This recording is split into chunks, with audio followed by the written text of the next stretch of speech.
اسی الجھن میں رہ کر کے آپ کو تیاری کرنی ہے۔ اللہ ہم سب کو عمل کی توفیق عطا فرمائے۔ تو آپ نے فرمایا یہ آگے جو لکیر نکلی ہوئی ہے، یہ لکیر کون سی لکیر ہے؟ صحابہ سے آپ نے فرمایا کہ دیکھو یہ آگے جو لکیر نکلی ہوئی ہے یہ انسان کی امید ہے۔ جب انسان کی عمر بڑھتی ہے، جناب محمد رسول اللہ صلی اللہ علیہ وسلم نے فرمایا کہ جب آدمی کی عمر بڑھتی ہے تو دو چیز کی خواہش بڑھ جاتی ہے۔ سنیے، دو چیز کی خواہش آدمی کی بڑھ جاتی ہے۔ ایک کیا؟ دنیا کمانا۔ ایک کیا؟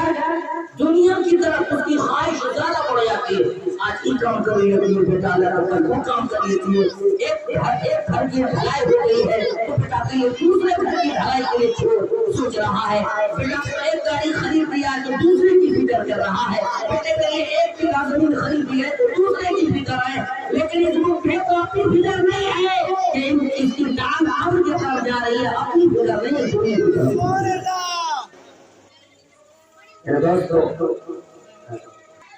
میرے دوستو میں عرض کر رہا تھا یہ موت کی محفل ہے اور موت کی مناسبت سے ہم سب اکٹھا ہوئے ہیں۔ میں نے ایک شعر پڑھا تھا کہ اوڑھ کر مٹی کی چادر ہم فنا ہو جائیں گے، ایک دن آئے گا کہ ہم سب بے نشاں ہو جائیں گے۔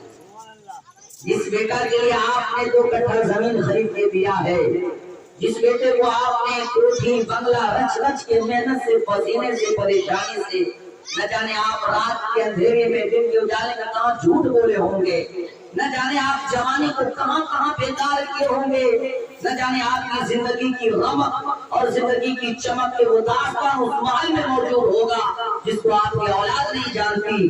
لیکن شاعر کہتا ہے اوڑھ کر مٹی کی چادر ہم فنا ہو جائیں گے، ایک دن آئے گا کہ ہم بے نشاں ہو جائیں گے۔ میرے دوستو، میری اولاد اور آپ کی اولاد آپ کو اور ہم کو اسی وقت تک یاد رکھے گی جب تک کہ قبر کے تیرے نظر آئیں گے۔ جیسے جیسے قبر کے تیرے مٹتے چلے جائیں گے ہمارے آپ کی اولاد بھی بھولتی چلی جائے گی۔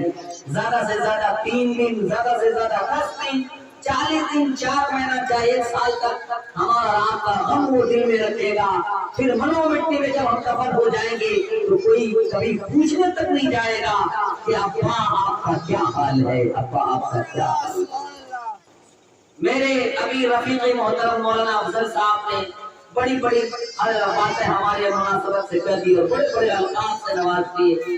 حالانکہ یہ ان کا حسن ظن ہے اور اللہ رب العزت کی طرف سے عطا کردہ سعادت ہے کہ اللہ نے کہیں کہیں اس طرح کا موقع بھی عنایت کیا۔ لیکن میرے باپ انگوٹھا پہ جس کو آپ اور آپ مادری زبان میں بولتے ہیں، میرے والد صاحب بالکل ناخواندہ انسان ہے، لیکن ان کا جملہ آج بھی مجھے یاد آتا ہے۔ آخری جملہ سن لیجیے، کئی مرتبہ میں نے میرگنج کی مسجد میں بھی وہ لفظ سنایا۔ 2003 میں ایک کھیت کے اندر گیا تو میرے ہاتھ خالی تھے، میں مدرسہ اصلاح المسلمین میں پڑھ رہا تھا، میرا ہاتھ خالی تھا، میرا چھوٹا بھائی ادھر سے آیا۔ سنیے پیارا جملہ، اس کے ایک ہاتھ میں کیا تھا؟ پانی تھا اور دوسرے ہاتھ میں جلکھئی جو بولتے ناشتہ تھا۔ وہ میرا چھوٹا بھائی اس کھیت کے لے کر کے آتا ہے، میرا ابا مجھ سے کہتا بیٹا وہ کون ہے، دیکھ رہے ہو کون آ رہا ہے؟ تو ہم اپنی زبان سے کہہ رہے تھے کہ وہ میرا بھائی کا نام سہراب تھا جو ہم سے چھوٹا تھا، وہ سہراب آ رہا ہے، وہ سہراب آ رہا ہے۔ میرے والد صاحب نے 2 مرتبہ ہم کو ٹوکا، تیسری مرتبہ کہا دیکھتے ہو ڈوال، دیکھتے ہو یہ ڈوالی، دیکھتے ہو سوٹا، یہ بولو کہ میرا بھائی آ رہا ہے، میرا بھائی آ رہا ہے۔ اور وہ جملہ مجھے آج بھی یاد ہے، والد صاحب بھی زندہ ہے، وہ لفظ ابھی بھی گونجتا ہے۔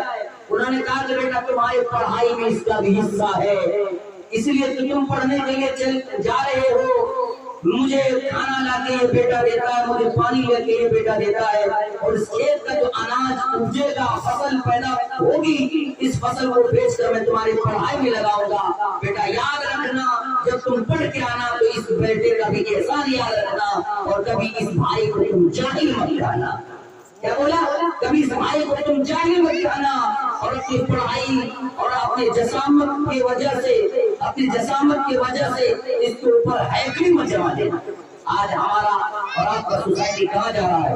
اور ایک لفظ میرے والد صاحب بطور نصیحت کے عرض کیا. ایک مرتبہ کا واقعہ ہے، ایک سفیر آئے مسجد کے اندر، میرا گھر مسجد سے متصل ہے،